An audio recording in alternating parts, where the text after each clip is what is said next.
¿Te gustaría conocer cuáles son las competencias personales o también llamadas soft skills que se necesitan para tener éxito en el emprendimiento?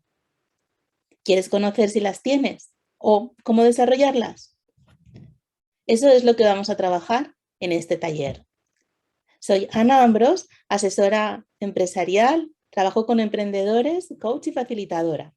Y en todos estos años de trabajo me he dado cuenta que lo más importante para tener éxito en un proyecto emprendedor es la persona que lidera ese proyecto y las habilidades innatas de esta persona. Por ello, el objetivo de este taller es conocer esas 9 competencias que a día de hoy son las más importantes para desarrollar el proyecto emprendedor con éxito. Cada uno de los alumnos y alumnas que participarán en el taller podrán conocer si tienen o no estas competencias.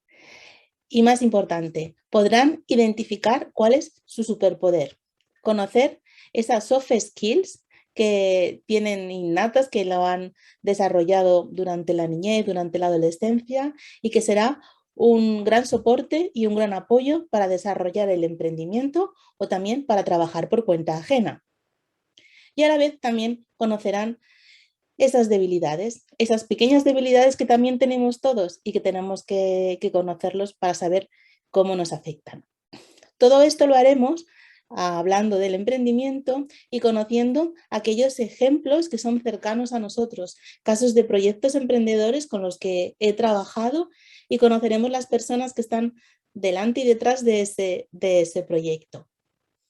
Todo ello con el objetivo también de que el alumnado trabaje su autoconfianza y también la tolerancia entre todos los participantes, ya que todos conoceremos cuáles son nuestros superpoderes y a la vez cuáles son nuestras debilidades. Todos poseemos superpoderes y debilidades. Los talleres estarán enfocados de una forma práctica, experiencial y espero que divertida. Así que espero que disfrutéis del taller.